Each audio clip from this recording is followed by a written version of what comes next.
अस्सलाम वालेकुम। जी स्टूडेंट्स, कैसे हैं आप सब? उम्मीद करता हूँ सब खैरियत से होंगे।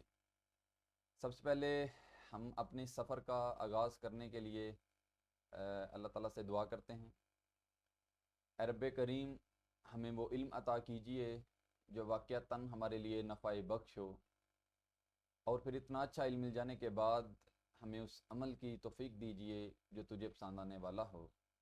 और फिर इतना अच्छा इल्म मिल जाने के बाद और इतना अच्छा अमल कर लेने के बाद हमें इतराने वाला ना बनाइए, हमें अपने से डरने वाला ही रखिए। स्टूडेंट्स, अभी आपने जिस मैदान में पाँव रखा है, ये मैदान कोई इतना आसान नहीं है, मुश्किल काम है। अब आप मेडिकल फील्ड में जाना चाह रहे हैं। मेरे सामने जितने भी इस ग्रुप में स्टूडेंट्स हैं वो एफएससी प्री मेडिकल के स्टूडेंट्स हैं। हर एक ने ज़ाहिर है एफएससी प्री मेडिकल में जाने से पहले कोई ख्वाब सोचा है, घर वालों ने उन्हें कहा है या उनके अंदर था कि मैंने इंशाल्लाह डॉक्टर बनना है। यहाँ डॉक्टर के रिलेटेड और बेशुमार फील्ड्स हैं, इनको भी इंशाल्लाह डिस्कस किया जाएगा। तो जैसा भी है, अब आपने जो सोचा है, 10 साल आपने मेहनत की है, अब ये वाले 2 साल आपके लिए बड़े अहम हैं, बहुत अहम हैं। अपने आप को आज ही ये बात समझा दें कि मेरी आने वाली ज़िंदगी के ऊपर ये 2 साल डिपेंड कर रहे हैं कि 2 साल मैंने कैसे गुजारने हैं। अब इन 2 साल में दो जो साल है ना, इसमें आपने अपने आप को अनकंफर्टेबल करना है, जितना कर सकते हैं, जितना कर सकते हैं। तो आपकी आने वाली ज़िंदगी फिर कंफर्टेबल हो जाएगी। लेकिन अगर इसमें भी आपने अपने आप को कंफर्टेबल ही रखा और आपने सिर्फ जो मैट्रिक तक की जो तालीम थी उसी के मुताबिक ये 2 साल गुजारे, ठीक है, आपके बड़े अच्छे नंबर आए होंगे, आपने बहुत अच्छा स्कूल में टॉप किया होगा, बहुत अच्छे मार्क्स होंगे। लेकिन अभी आपको डिफरेंट तरीके से पढ़ना पड़ेगा। अगर मैट्रिक तक अगर आपने 30 स्टूडेंट्स की जो क्लास थी उसमें एक टीचर ने 30 मिनट की क्लास में लेक्चर दिया और आपने उसको बड़े अच्छे तरीके से सुना, जो आप शुरू से करते आ रहे हैं ना, कि आपने बड़े अच्छे तरीके से सुना, घर में जाके आपको बड़ी फ़िक्र थी, आपने अच्छी फ़िक्र के साथ उसे याद किया, आपकी मेमोरी बड़ी अच्छी थी, आपकी प्रेजेंटेशन बहुत अच्छी थी, आपने अच्छे तरीके से पेपर पे उतार दिया और आपके वाकई अच्छे नंबर आए। लेकिन अगर आप कॉलेज लेवल में अभी ये 2 साल भी ऐसे ही गुजारेंगे और सिर्फ वही जुनून वही जज्बा लेके इधर आ जाएंगे कि मैं तो सब कुछ कर सकती हूँ या कर सकता हूँ, तो शायद मुश्किल हो जाए। अभी डिफरेंट तरीके से चलना पड़ेगा। सिर्फ कॉलेज में भी आप 30-40 मिनट की क्लास में अगर टीचर को सुनेंगे और आके उसके ऊपर काम करके याद करके फिर से पेपर पे लिखाएंगे, तो इससे आपका वो वाला काम नहीं बनेगा जो मेडिकल फील्ड आपसे मांगती है। क्योंकि एफएससी के जो 2 साल हैं, फर्स्ट ईयर सेकंड ईयर, इसमें आपने बड़ी मेहनत की और अच्छे तरीके से आप पेपर पे जो कुछ पूछा था उतार आए और आपके नंबर भी आ गए। लेकिन उसके बाद भी आपका एडमिशन नहीं होगा जब तक आप एक एमडी कैट का एक टेस्ट होता है, जब तक वो टेस्ट नहीं देंगे तो आपको मेडिकल कॉलेज में एडमिशन नहीं मिलेगा। वो टेस्ट कैसा होता है? इन्हीं बुक से होगा, लेकिन वो कॉन्सेप्चुअल बेस कुछ एमसीक्यूज होंगे, इंशाल्लाह आगे डिस्कस करते हैं उसका पैटर्न कैसा है, उसकी टाइमिंग कब है और 2 साल के बाद कब होता है, इसको भी देखते हैं इंशाल्लाह। लेकिन वो बड़ा ज़रूरी है क्योंकि 50% उसके मार्क्स होते हैं, 50% एफएससी में, दोनों को मिला के आपका एग्रीगेट बनेगा। तो उसके लिए आपको मेहनत करनी है, उसके लिए आपको इस बुक की, एफएससी की सभी बुक्स की एक एक लाइन को समझना है। लेकिन उसको समझने के लिए फिर मैं नहीं समझता कि कॉलेज के 30 मिनट आपके लिए काफ़ी हैं। जो टीचर का जो 40 मिनट का अगर लेक्चर है, तो उसमें अगर आप उस टॉपिक को, मुमकिन ही नहीं है कि एक टॉपिक को 30 मिनट में समझाया जाए, ऐसा मुमकिन ही नहीं है। तो इसके लिए स्टूडेंट्स जितने भी मेडिकल फील्ड में जाते हैं, ज़ाहिर मेरा भी एक्सपीरियंस रहा है, तो वो सिर्फ कॉलेज के ऊपर डिपेंड नहीं रहते। अभी तो वैसे सोशल मीडिया का दौर है, नेट पे हर चीज़ अवेलेबल है, हर चीज़ मिलती है, अच्छे से अच्छा लेक्चर मिलेगा। लेकिन इंशाल्लाह मैं कुछ डिफरेंट तरीके से आपको, विजिबल बायोलॉजी मैंने इसका नाम क्यों रखा, आपको कुछ ही दिनों के बाद जब बायोलॉजी वाकई ही विजिबल हो जाएगी आपके लिए, तो आपको समझ आ जाएगी कि कितना इन्फॉर्मेटिव ये हमारे लिए हो सकता है और इस फील्ड में जाने के लिए कितना अहम है। तो मैं ये बता रहा हूँ कि स्टूडेंट्स ने एक एकेडमी नहीं, दो दो तीन तीन एकेडमीज रखी होती हैं। असल में हमारे यहाँ एकेडमी का मकसद और कॉन्सेप्ट ही गलत समझा जाता है कि शायद एकेडमी में जाके शुरू से, अक्सर गाँव में यही होता है कि किसी भी ट्यूशन सेंटर में जाके जो सबक मिला है स्कूल से उसे याद करके पेपर जो है वो लिख के सुना देना, तो समझते हैं कि बस एकेडमी का मकसद यही है। नहीं, बिल्कुल भी ऐसा नहीं है। एकेडमी का मकसद ये होना चाहिए कि आप अपने क्वेश्चंस के आंसर ढूंढने के लिए किसी और टीचर से रब्ता करें। आप और टाइम मांग रहे हैं कि मुझे अभी तक क्लियर नहीं हो रहा, इस टॉपिक को फिर से पढ़ना है, मैंने फिर से समझना है। मेरे पास एमडी कैट के कोई 50 से 60 हज़ार एमसीक्यू सिर्फ बायो के हैं, तो इंशाल्लाह इनकी प्रैक्टिस भी करनी है हमने। आपके एंड पे ना ये बातें क्लियर करूंगा कि ये कैसे होगा। एक पोर्टल आपके साथ शेयर किया जाएगा तो उसको आपको समझ आ जाएगी। लेकिन उससे पहले आपको जब एफएससी की जो दोनों बुक्स हैं, इनको जब हम डिटेल में पढ़ेंगे समझेंगे, तो वो एमसीक्यूज की प्रैक्टिस करना आपके लिए आसान हो जाएगा। इतने कम से कम इतने एमसीक्यूज की प्रैक्टिस करके आपने एमडी कैट के लिए जाना है। तो इंशाल्लाह इसको हम डिफरेंट तरीके से लेके चलेंगे, पहले वाली पढ़ाई नहीं अब। अभी आपको हर चीज़ को क्लियर करना है। सिर्फ अक्सर स्टूडेंट ये समझते हैं कि मेरा टाइम ज़ाया हो रहा है, मैं कॉलेज में जो मिला है अब याद करूँ, याद करने में भी टाइम लगता है।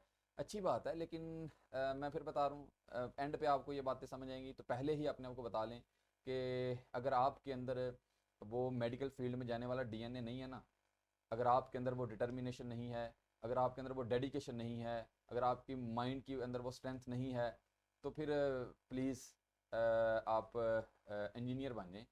अगर आप चाहते हैं कि मैं जो है वो रिलैक्स रहना चाहता हूँ, अगर मैं नींद में रहना चाहता हूँ, सोना चाहता हूँ, मुझे कोई डिस्टर्ब ना करे, अगर आप आधी रात को उठ के किसी मरीज़ की बीमारी का हल नहीं दे सकते उसे, अगर आप उसकी दर्द को कम नहीं कर सकते, अगर आप सुकून चाहते हैं, तो फिर इंजीनियर बन जाए, ये सही रहेगा आपके लिए।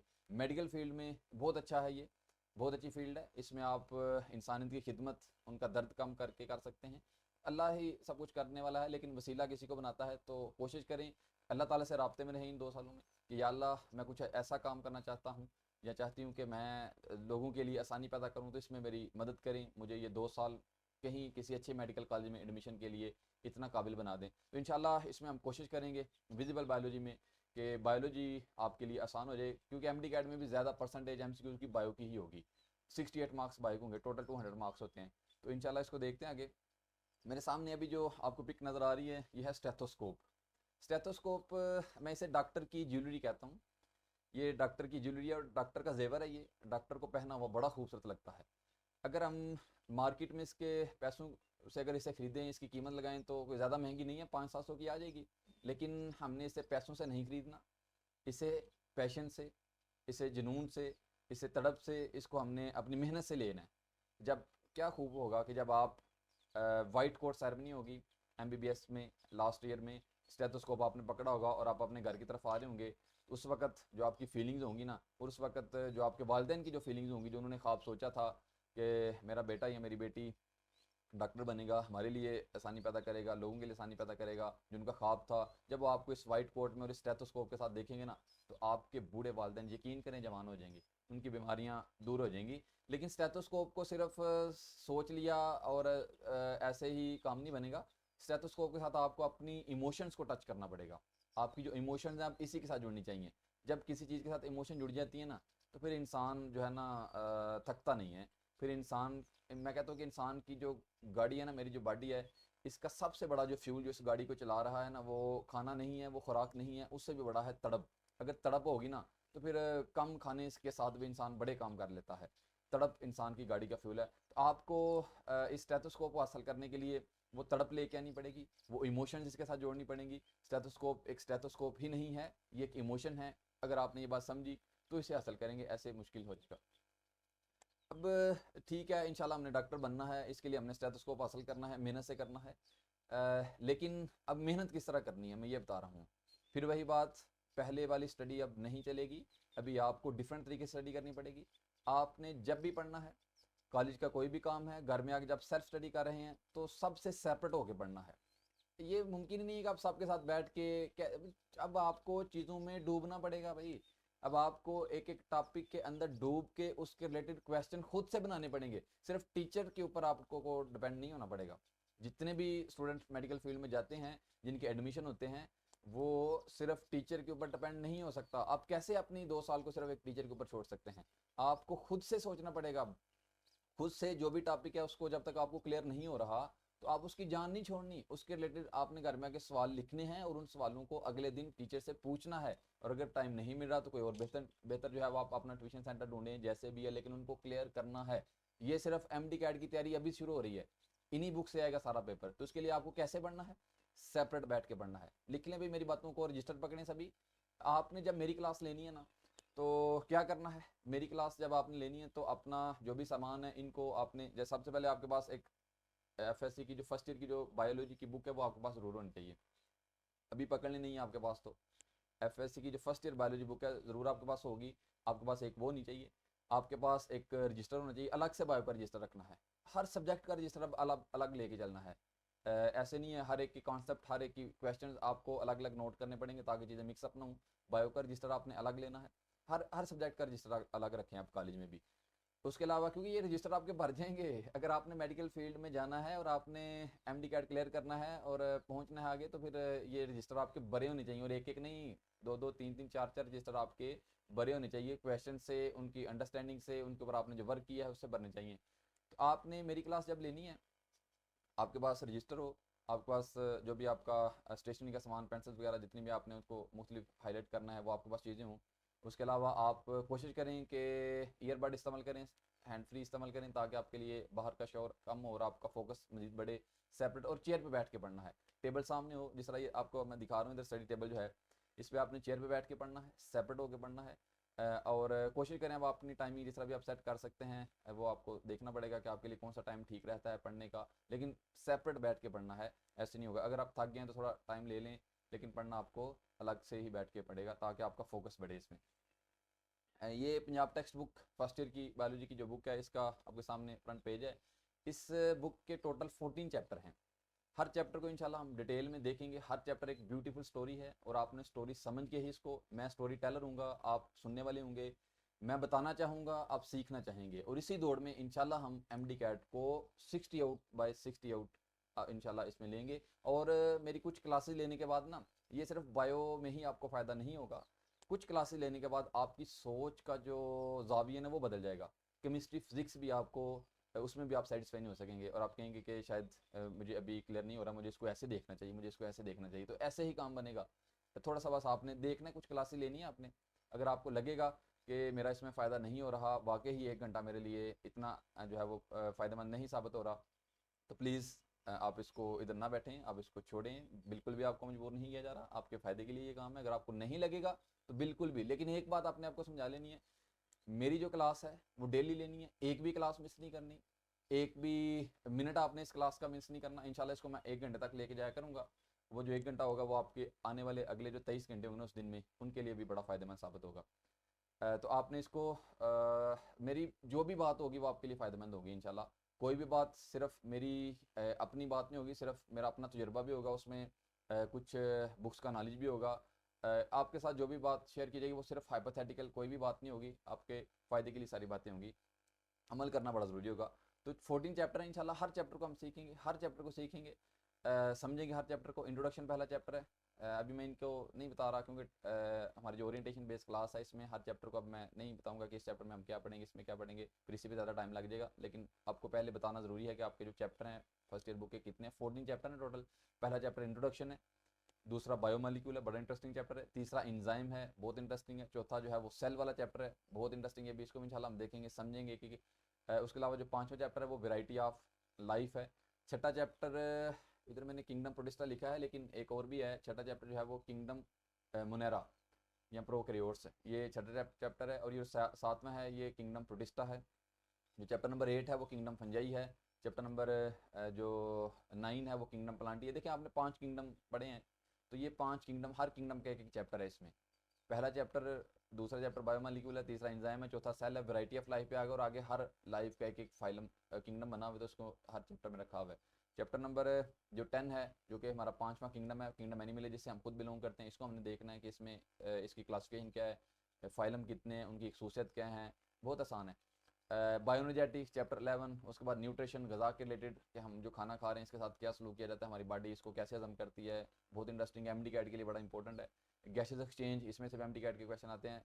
मैं आपको बताऊंगा एमडी कैट का सिलेबस भी आपके साथ शेयर करूंगा, किन चैप्टर बाकायदा सिलेबस शेयर किया जाता है, पिछले साल का पेपर भी आपको मैं शेयर करूंगा कि कौन कौन से चैप्टर से। एमडी कैट फुल बुक से तो नहीं आता, कुछ चैप्टर होते हैं, जैसे फर्स्ट चैप्टर से जो है वो नहीं आएगा तो आपको बता दिया जाएगा।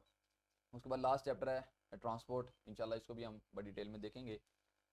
आपके सामने ये फर्स्ट ईयर बायोलॉजी का जो पेपर पैटर्न है वो है। ये पेपर पैटर्न आपको पता होना चाहिए कि जो आप तैयारी कर रहे हैं ये पेपर किस तरह लिया जाएगा। टोटल 85 मार्क्स का आपका फर्स्ट ईयर बायोलॉजी का पेपर होगा, सेम ऐसे केमिस्ट्री का, फिजिक्स का भी सेम ऐसे ही होगा। उसमें से 17 मार्क्स के एमसीक्यूज होंगे। एमसीक्यूज नोट करते जाएं भाई, अभी रजिस्टर खोलें और साथ कुछ बातों को नोट करें, ये आपके साथ वैसे शेयर कर दिया जाएगा, इसकी आपने टेंशन नहीं लेनी। 17 मार्क्स का क्या होगा, एमसीक्यूज होंगे।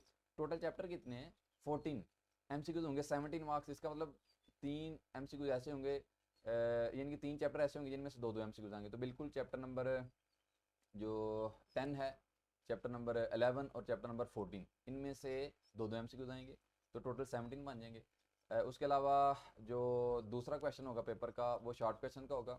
टोटल 12 शॉर्ट क्वेश्चन होंगे, आपने उनमें से 8 अटैम्प्ट करने हैं। दूसरा जो शॉर्ट क्वेश्चन वाला पोर्शन होगा यानी क्वेश्चन नंबर 3 जो होगा उसमें से भी 12 होंगे, आपने 8 अटैम्प्ट करने हैं। और क्वेश्चन नंबर जो 4 होगा जो शॉर्ट क्वेश्चन का थर्ड होगा वैसे, उसमें आपने टोटल 9 होंगे और 6 अटैम्प्ट करने हैं। टोटल क्वेश्चन आपके बन जाएंगे 22।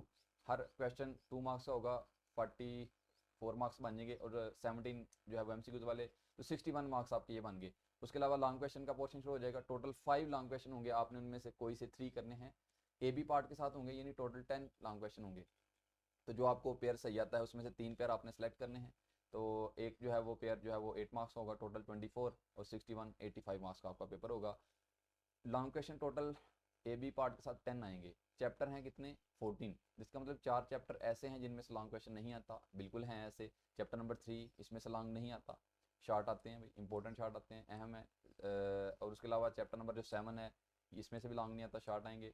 चैप्टर नंबर 9 इसमें से भी इस दफ़ा स्कीम चेंज हुई है, अभी पेपर होना है वैसे क्लियर हो जाएगा।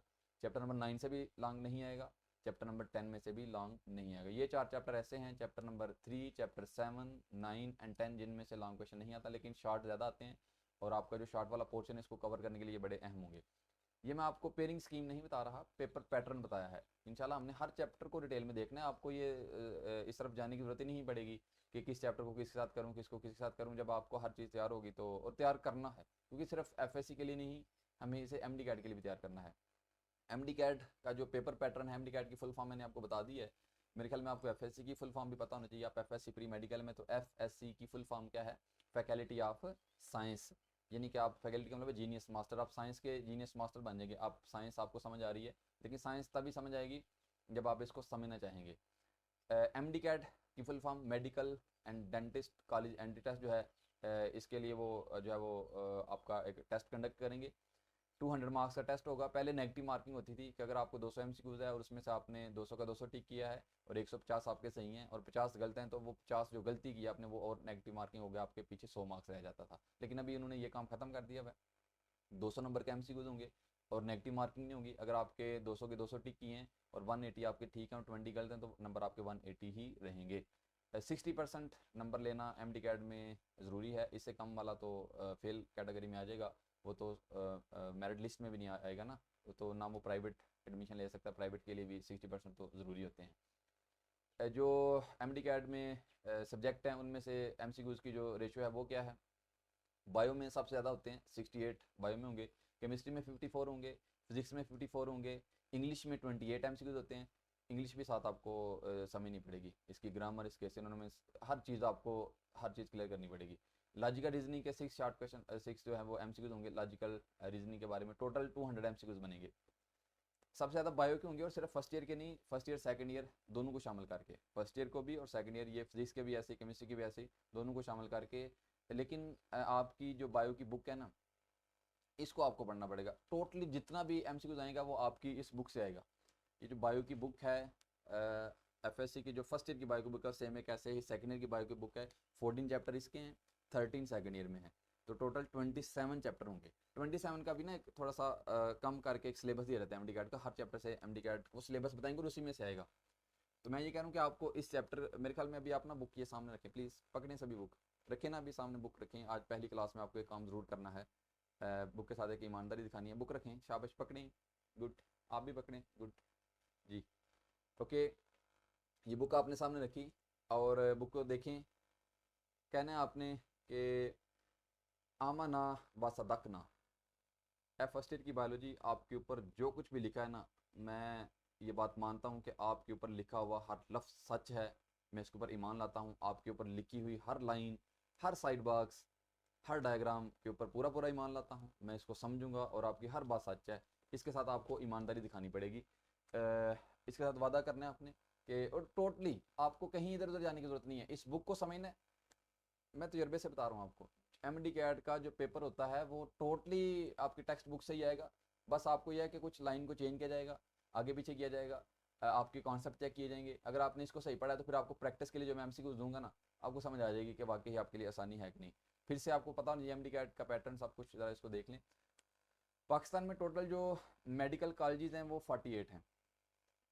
अब आप आपका जो कंपटीशन है ना पहले क्लास में था, अगर जिस जिस भी स्कूल में आप पढ़ते आ रहे हैं, आप आपकी अपनी क्लास के स्टूडेंट्स के साथ कंपटीशन था, आप उसमें टॉप कर रहे थे सब कुछ था, लेकिन अब आपका कंपटीशन क्लास के साथ नहीं है, कॉलेज के साथ नहीं है, शहर के साथ नहीं है, पूरे पाकिस्तान के स्टूडेंट्स के साथ है।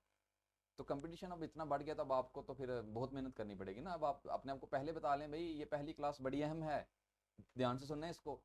आपका जो कंपटीशन है वो अब आपका पूरे पाकिस्तान के स्टूडेंट्स के साथ है, तो कंपटीशन बढ़ गया भाई। अभी आपके पूरे पाकिस्तान में 48 कॉलेजेस हैं, आपको इन्हीं में से किसी एक कॉलेज में आपका एडमिशन होगा। 48 कॉलेजेस में जो टोटल नंबर ऑफ सीट्स हैं वो 8470 हैं, यानी 8470 सीट्स हैं जो हर साल इतने स्टूडेंट्स को दाखिला मिलता है 48 कॉलेज में।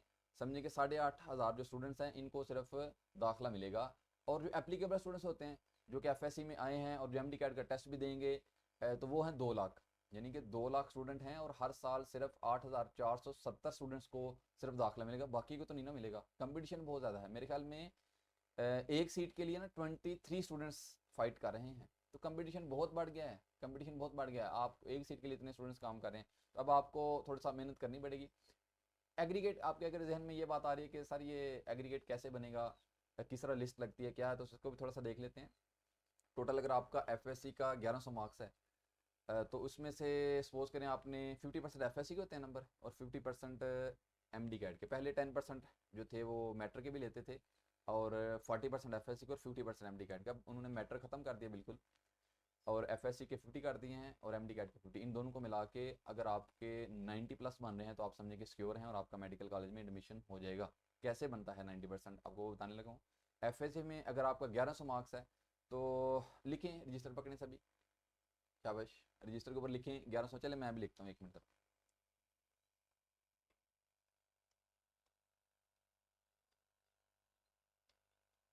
ओके,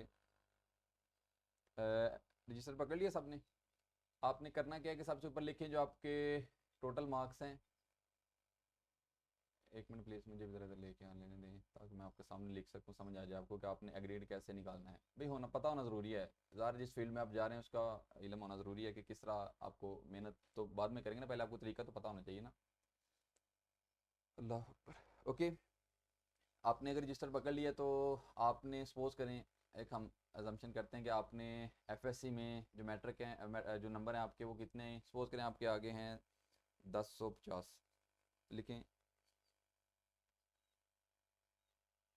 1050।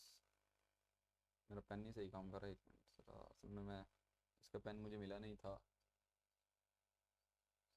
फिर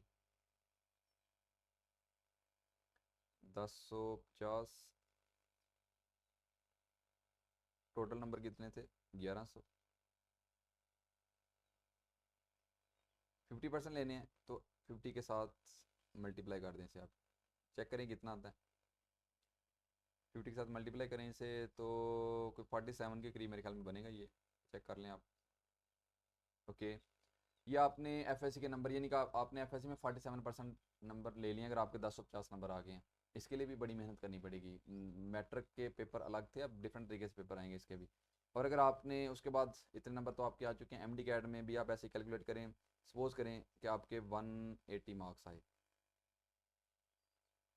और टोटल मार्क्स कितने थे 200, इसके भी 50% है, तो अब आप इसे 50 से मल्टीप्लाई करें। इसका कितना बनेगा 0.9 और 45 जी। तो टोटल करें तो आपके पास ये 92% बन रहे हैं, यानी कि अगर आपके एम डी कैट में 180 आ गए हैं और 1050 उसमें, तो आपके 92 तो सिक्योर हैं भाई, इजीली आपके नंबर इतने हैं कि आप मेडिकल कॉलेज में एडमिशन ले सकते हैं। इस तरह आपका बनेगा। अब आपने देखने का आपने 1050 लेने हैं, 1060, 1070, 1080 कितने नंबर लेने हैं, और इसमें से 200 आउट ऑफ 200 ही लेना है। इंशाल्लाह आएगा, क्यों नहीं आएगा, मेहनत करनी पड़ेगी डिफरेंट तरीके से। सबको जो है वो उतना ही टाइम मिलता है, बस ये है कि वो कुछ डिफरेंट तरीके से मेहनत करते हैं, चीज़ों को समझते हैं, वो आगे निकल जाते हैं। The road to success is always under construction. कामयाबी के लिए जो रोड होता है ना, जिस कामयाबी की तरफ वो जो रास्ता होता है वो हर वक्त कंस्ट्रक्शन में होता है, बन रहा होता है। बहुत जो है वो धूल मिट्टी होगी, आपको बचना पड़ता है। आपने मेडिकल कॉलेज में जाना है, इस कामयाबी की तरफ जाने के लिए जो आपका रास्ता है ना वो कठिन रास्ता है। मुश्किलात का सामना करना पड़ेगा। लाइट चली जाएगी, जैसे हमारा जो 2 दिन हो गए हैं मुसलसल लाइट प्रॉब्लम कर रही थी, तो इंशाल्लाह नेक्स्ट जो भी होगा कोशिश करूँगा मैं इस लेक्चर को पहले रिकॉर्ड कर लूँ, आपको शेयर कर दूँगा और इससे भी बेहतर तरफ हम जाएंगे ताकि लाइट का इशू ही ना बने। एक पोर्टल होगा, उसमें आपके साथ ये लेक्चर शेयर किया जाएगा और आप जब मर्जी से सुन सकते हैं। इस तरफ भी आएंगे, जल्दी आएंगे इंशाल्लाह। लेकिन मैं फिर बता रहा हूँ कि कामयाबी के लिए जाने, कामयाबी की तरफ जो जा रहा है ना रास्ता, वो बहुत मुश्किल है। बेशुमार प्रॉब्लम आएंगी, घर में कोई प्रॉब्लम होगी है, आपको स्कूल में कोई प्रॉब्लम होगी है, कॉलेज में प्रॉब्लम होगी है, जिधर भी आप हैं, आपने अपनी जो मंजिल है ना उस पर कंप्रोमाइज़ नहीं करना। जो मर्जी हो जाए, आपने फर्स्ट प्रायोरिटी को उसको रखना ही रखना है।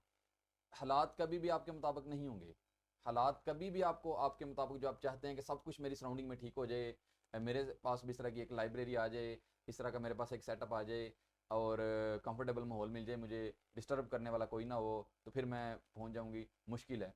आपको हालात ऐसे मिलेंगे, आपने हालात खुद से चेंज करना है और उसी हालात में आपको मेहनत करके अपनी मंजिल को लेके जाना है। तो मेहनत करनी पड़ेगी आपको।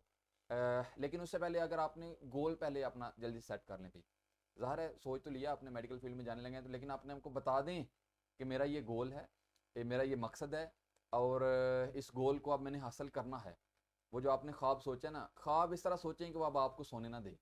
ख्वाब एक तड़प है भाई, जो शुरू में बात की थी, तो ख्वाब आपकी तड़प बन जाए। ख्वाब ऐसा सोचें, अपने आपको बता दें कि वाकई ही अब मैंने, पेरेंट्स ने जितना मेरे ऊपर जो है वो खर्च करना था, जो मेरे लिए करना था कर दिया, अब मेरी जिम्मेदारी है मैं इन्हें पे बैक करूँ। अब पे बैक करने का वक्त आ गया है और ये 2 साल अब आपको खूब मेहनत करके पे बैक करना है, अपना गोल सेट करना है कि वाकई ही लिख लें अपनी, जो आपका स्टडी रूम है, जो आपका बेडरूम है, जिधर भी आप सोते हैं, दीवार के ऊपर लिखें बड़ा सा करके कि मुझे अब डॉक्टर बनना है। इंशाल्लाह चार्ट के ऊपर लिखें, बनना नहीं है बल्कि आप अपने आप को आज से ही डॉक्टर माने। और एक डॉक्टर ज़िंदगी कैसी गुजारता है, ये नहीं होता कि मैंने डॉक्टर बनना है, आप कहेंगे मैं डॉक्टर बन गई हूँ भैया, बन गया हूँ। एक डॉक्टर कैसे ज़िंदगी गुजारता है, एक डॉक्टर फ्री तो नहीं बैठता, एक डॉक्टर आधी आधी रात को उठ के में काम करता है, ऑपरेशन करता है, सब कुछ करता है। तो आप अपने आप को अभी, फिर अगर आप अभी नहीं अपने आप को बदल सके तो कैसे मुमकिन है। गोल सेट करें और जल्दी से अपने आप को बता लें कि मैंने डॉक्टर बनना है। और वो जो गोल आपने सेट किया है ना, वो बड़ा गोल सेट करना है। सोचना है तो फिर बड़ा सोचो भाई, छोटा नहीं सोचना। जितना बड़ा सोचोगे उतनी बड़ी अजमत मिलेगी, और जितना बड़ा आपको चैलेंज मिलेगा ना उतनी बड़ी अजमत मिलेगी। अपना चैलेंज बड़ा करें, सोच बड़ी करें, अपने घर में सबको बता दें कि अबू जी मुझे डॉक्टर कह के बुलाएं, मुझे डॉक्टर साहिबा कह के बुलाएं, मुझे डॉक्टर साहिब कह के बुलाएं। मेरा आपका जो फ़ोन नंबर है वो अपने जिसको भी, जिसके पास भी कहेंगे मेरा नाम डॉक्टर के नाम से सेव करें अभी से, ताकि आपके लिए एक चैलेंज बन जाए। अपने घर में बताएं सबको, अम्मी को बताएं कि अम्मी, वो खाला को भी बता दें कि मैंने डॉक्टर बनना है। अबू जी को कहें कि अबू चाचू को बता दिया कि मैं डॉक्टर बनने जा रही हूँ, मैंने इस फील्ड में जाना है, ताकि आपके लिए चैलेंज बड़ा हो। जितना बड़ा चैलेंज होगा उतनी बड़ी अजमत मिलेगी। मैं एक छोटा सा वाक़या आपको सुनाना चाहूँगा। एक दफ़ा एक जो जंगल में जो चीता है वो बाहर निकला और उसे भूख लगी थी। उसने नज़र पड़ी खरगोश पे, तो उसने खरगोश को देखा और सोचा कि चलो हल्का फुल्का नाश्ता तो हो ही जाएगा ना। उसकी तरफ भागा उसकी जान लेने के लिए। खरगोश ने देखा, खरगोश भी भागना शुरू कर दी जान बचाने के लिए। तो बड़ी तेज़ भागा चीता, खरगोश भी बहुत तेज़ भागा, काफ़ी भागते रहे और खरगोश नहीं पकड़ा गया उससे। और आखिरकार खरगोश की बिल्ली आई और खरगोश अपने उस सुराख में चला गया। जब अपने वो उस बिल में गया तो मुंह बाहर निकाल के ना, तो कहता है आओ अंदर। तो चीता कहता है मैं अंदर कैसे आ सकता हूँ, अंदर तो मैं नहीं आ सकता, मुझे बस जा रहा हूँ, बस मुझे बस ये बता दो कि मैंने तो ये सुना था कि चीते की बड़ी दौड़ है और मैं खुद एक चीता हूँ और वाकई बड़ी दौड़ होती है, आप क्यों नहीं पकड़े गए मुझसे, क्यों आप बच गए हो। तो उसने कहा कि मुझे बस एक बात बताओ कि आप किस लिए भाग रहे थे। कहा कि मैंने आपको खाने के लिए, आपकी जान लेने के लिए, नाश्ते के लिए। तो कहा मैं किस लिए भाग रहा था, कहता जान बचाने के लिए। तो कहता है चैलेंज किसका बड़ा था, चैलेंज मेरा बड़ा था। आप जान लेने के लिए भाग रहे थे, मैं जान बचाने के लिए भाग रहा था। मैं गलती नहीं था कर सकता, रास्ते में कांटे आए, रास्ते में पानी आया, जो भी है मैंने नहीं देखा कि क्या है, मैंने मेहनत की है, मैंने पूरा फोकस किया है कि जान बचानी है, एक एक सांस। तो अगर उस तरह का चैलेंज आपके सामने आ जाए तो फिर मंजिल भी बड़ी मिलेगी, फिर आप किससे भी मुकाबला कर सकते हैं। अगर मैं आपसे ये पूछूं कि दुनिया में सबसे कीमती जो है वो चीज़ वो क्या है, तो आपका क्या सवाल होगा। मेरे ख्याल में वक़्त से कीमती चीज़ कोई नहीं है, वक़्त से गहरी चीज़ कोई नहीं है, वक़्त से कीमती चीज़ कोई नहीं है। अगर, लेकिन एक बात है, अल्लाह ताला ने सबको 24 घंटे दिए हैं। अगर एक बंदा 2 साल मेहनत कर रहा है और वो डॉक्टर बन गया और एक बड़ा डॉक्टर बन गया, उसको भी 24 घंटे मिले थे। और एक नहीं इसमें एडमिशन ले सका, उसको भी 24 घंटे मिले थे। अल्लाह ताला ने किसी को बीमारी दी है, किसी को सेहत दी है, किसी को खूबसूरती दी है, किसी को नहीं दी, बेशुमार, किसी को दौलत दी है, किसी को नहीं दी। लेकिन टाइम अल्लाह ताला ने सबको एक जैसा दिया है। जब टाइम सबके लिए एक जैसा ही है, सबको 24 घंटे मिले हैं। अगर आप देखें एलोन मस्क है, दुनिया के जितने भी अमीर तरीन आदमी हैं, बड़े बड़े जो डॉक्टर हैं, जिनके पास जो है वो पहले अपॉइंटमेंट लेनी पड़ती है, उनको भी 24 घंटे मिले थे भाई। तो इसका मतलब कि उन्होंने 24 घंटे को अच्छे तरीके से इस्तेमाल किया है, बस फ़र्क सिर्फ यही है। तो आप 24 घंटे को जितना अच्छा इस्तेमाल कर लेंगे, उतनी आपके लिए आसानी रह जाएगी। और ये सिर्फ आपने अभी शुरू करना है भाई। आपको आज के 24 घंटे मिल गए हैं, आपने अब इनको, आपका एक दिन ही आपकी सारी ज़िंदगी है। बड़ी अहम बात है, सामने वाली बात है। आपका एक दिन ही आपकी सारी ज़िंदगी है। अगर आपके 60 साल उम्र है तो आपको एक एक दिन करके मिलेगी। एक दिन आपको मिला, उसी एक दिन में आपसे सवाल किया जाएगा कि 5 वक्त की नमाज़ पढ़ी है कि नहीं, उस एक दिन में आपने अपने वालिदैन का ख्याल रखा है कि नहीं, उस एक दिन में आपने अपने सब्जेक्ट के साथ कितनी ईमानदारी दिखाई है, आपने जो फर्स्ट ईयर की जो बुक्स हैं इनके साथ कितनी ईमानदारी दिखाई। फिर अगला दिन और मिल जाएगा, अगला दिन और मिल जाएगा, अगला दिन और उसी जो आप एक एक करके ये जो कमेटी डाल रहे हैं, एंड पे कमेटी निकलेगी और फिर देखा जाएगा कि इसमें आपने कितनी मेहनत की है। तो आपका एक दिन ही आपकी सारी ज़िंदगी है, आपका एक दिन ही आपके 2 साल हैं। आपने इसी एक दिन को बेस्ट करना है, इसी एक दिन में जितना अच्छा परफॉर्म कर सकते हैं करना है। टाइम को आप वापस नहीं खींच सकते, एक सेकंड भी आज तक कोई ऐसा रिवर्स बटन नहीं है जो आपका गुजरा हुआ एक सेकंड वापस ले आए। तो आपको टाइम वापस तो लेके आ सकते नहीं, तो इसको मैनेज ही करना पड़ेगा। 24 घंटे से आप 25 तो कर नहीं सकते, तो वो जो 24 घंटे इसको अच्छे तरीके से मैनेज करना पड़ेगा। एक बुक है 15 secret successful people for time management, यानी कि उसने ना जो 15 सीक्रेट लिखे हैं कामयाब लोगों के, जो है वो कि वो 15 सीक्रेट्स क्या हैं, इसको मैंने पूरी बुक को पढ़ा हुआ है। उसमें से 5 सीक्रेट मैंने लिखे हैं आपके लिए, ताकि जल्दी से इसको थोड़ा सा जो अहम है, बहुत मुझे अहम लगे कि ये सीक्रेट है भाई, आपने इसको समझना है, बड़ी अहम बात है। 15 सीक्रेट में से मैं आपके सामने सिर्फ 5 सीक्रेट रखे हैं। इसके पहला है डिफाइन यूर इंपॉर्टेंट वैल्यू। आपने टाइम को मैनेज करना है ना, नोट कर लें सभी। टाइम को मैनेज आप कैसे कर सकते हैं, 24 घंटे ही हैं, सबके पास 24 घंटे हैं। जितनी जल्दी हो जाए आप अपनी इंपॉर्टेंट वैल्यू को डिफाइन कर लें कि आपके लिए क्या अहम है। Find your area of concern, यानी कि अपना एरिया ऑफ कंसर्न, एरिया यानी कि कंसर्न का मतलब फिक्र वाला एरिया फाइंड कर लें कि आपको किस चीज़ों की फिक्र रखनी है। इन 2 सालों में आपके लिए कोई और फिक्र नहीं होनी चाहिए सिवाय मेडिकल कॉलेज में एडमिशन के लिए। आपकी मेन जो फिक्र है यही होनी चाहिए, इसी को आपने टाइम देना है, फर्स्ट प्रायोरिटी पे से रखना है, तो आपका टाइम फ्री मैनेज होगा। आप कहेंगे मैंने सारे काम करने हैं, मैंने टीवी भी देखना है, मैंने एक प्रोग्राम भी देखना है, मैंने मैच भी देखना है, मैंने किसी शादी पे भी जाना है, मैंने अपनी कजन्स को मोबाइल फ़ोन को, ये जो मोबाइल फ़ोन है ना, इन 2 सालों में इससे बचना है आपने। कैसे बचना है, स्पेसिफिक टाइम रखें, ज़रूर है नोटिफिकेशन देखने पड़ते हैं, पूरे दिन में कुछ 2 टाइम रख लें, कोई 10-10 मिनट के, 20-20 मिनट के, उन्हीं में इसको देखना है बस आपने, बाकी नहीं देखना। हाँ, अगर अभी आप फ़ोन को यूज़ कर रहे हैं तो मैं ये नहीं कह रहा कि इसको रख दें, यार ज़ाहिर है कुछ कामों के लिए इससे आप अच्छे तरीके से इस्तेमाल करें, लेकिन सोशल मीडिया में आप जाना और इसको जिन चीज़ों की आपको ज़रूरत नहीं है कि अब कौन सा दौर है कि आप किसी से बात करें और आप टाइपिंग करके बात करें, भाई उसको वॉइस मैसेज करें, डायरेक्ट कॉल करें, अपना टाइम बचाएं, उसका टाइम बचाएं। इससे बचना है आपने, स्पेसिफिक टाइम इसके लिए आप रखें। अपनी प्रायोरिटीज़ फाइंड कर लें भाई, टाइम को बढ़ाया नहीं जा सकता, टाइम को मैनेज करना है आपने। जो फजूल टाइम आप ज़ाया कर रहे हैं इसको आपने कम से कम करना है, इसको आपने कम से कम करना है। आपने काम करना है, अब अभी से लिख लें कि जब आपने घर में जो सेल्फ स्टडी करनी है ना, कम अज़ कम 6 घंटे रोज़ पढ़ना है। अगर आप 5 घंटे पढ़ रहे हैं तो बता दें अपने आप को, आप डॉक्टर नहीं बन सकते, मैं गारंटेड कह रहा हूँ आपको। आपको स्कूल कॉलेज में पढ़ना है, 1 घंटा मेरी क्लास लेनी है, उसके अलावा आपको 6 घंटे आपने सेल्फ स्टडी करनी है। सर ये कैसे मुमकिन है, मुमकिन है क्यों नहीं मुमकिन, आप 6 घंटे सो लें, बाकी आप स्कूल का टाइम, कॉलेज का जो टाइम है वो आप देख लें, 1 घंटा मेरी क्लास का, बाकी जो टाइम बचता है वो कितना टाइम बच रहा है, बहुत ज़्यादा टाइम बच रहा है। आप खुद इमेजिन करें, 6 घंटे आप सो रहे हैं, 6 घंटे आपके कॉलेज में लग रहे हैं, 12 घंटे बन गए, और 1-2 घंटा मेरी क्लास का लेके इधर 14 घंटे बन गए, बाकी कितने घंटे पीछे बच रहे हैं, 10 आवर अभी भी, 10 घंटे अभी भी बचते हैं। तो उस 10 घंटे में से आपने 4 घंटे और लगा लें जिधर भी आपने लगाने हैं, तो 6 घंटे तो बच रहे हैं, क्यों नहीं बचाने हैं भाई। 6 घंटे आपने, अगर जिस दिन आपने 6 घंटे सेल्फ स्टडी नहीं की, ज़्यादा आप करें, स्टूडेंट 7-7 8-8 घंटे करते हैं, क्या कुछ ऐसे स्टूडेंट इस ग्रुप में भी हैं, और मैं कुछ और भी ऐसे स्टूडेंट को जानता हूँ जो मेरे साथ राब्ते में हैं, उन्होंने 4-4 चैप्टर पढ़ लिए हैं भाई। आपका मुकाबला उनके साथ है, आपका मुकाबला इनके साथ नहीं है जो भी क्लास शुरू कर रहे हैं, आपका मुकाबला उनके साथ है, वो जिन्होंने 4-4 चैप्टर पढ़ लिए हैं। तो फिर अब मेहनत तो अब करनी पड़ेगी ना।